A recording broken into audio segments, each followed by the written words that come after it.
There's been a lot of talk about identity lately, but how far does it go? And is it possible to be wrong? We went to the University of Washington to find out. Are you aware of the debate happening in Washington State around the ability to access bathrooms, locker rooms, spas based on gender identity and gender expression? I think people should be able to have access to the facility. I think bathrooms could and potentially should be gender neutral because there doesn't need to be a classification for differences. I think people definitely should have the ability to go into whichever locker room they want.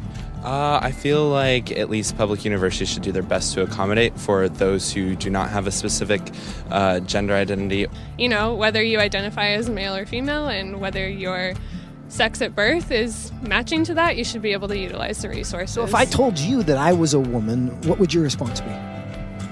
Good for you. Okay. Like, yeah. Nice to meet you. I'd be like, what? Really? I don't have a problem with it. I'd ask you how you came to that conclusion. If I told you that I was Chinese, what would your response be?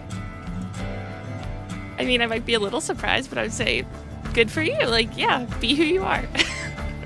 I would maybe think you had some Chinese ancestor. I would ask you how you similarly came to that conclusion and why you came to that conclusion. I would have a lot of questions just because on the outside I would assume that you're a white man. If I told you that I was 7 years old, what would your response be? I wouldn't believe that immediately.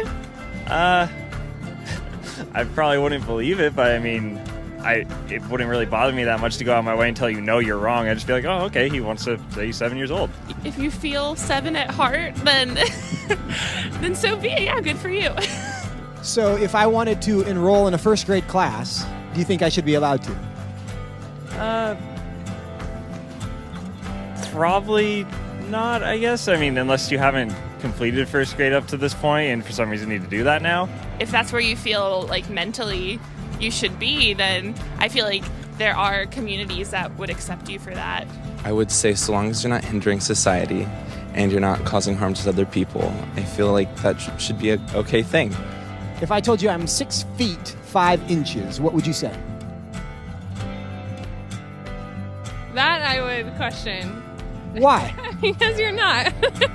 No, I don't think you're 6'5". If you truly believed you're 6'5", I don't think it's harmful. I think it's fine if you believe that. It doesn't matter to me if you think you're taller than you are.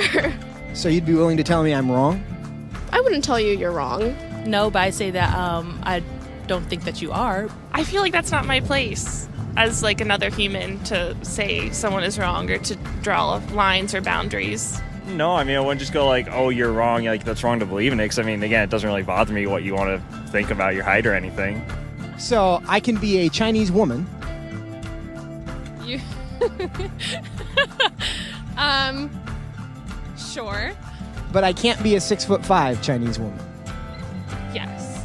If you thoroughly debated me or explained why you felt that you were 6'5", I feel like I would be very open to saying that you were 6'5", or Chinese, or a woman. It shouldn't be hard to tell a 5'9" white guy that he's not a 6'5" Chinese woman. But clearly it is. Why? What does that say about our culture? And what does that say about our ability to answer the questions that actually are difficult?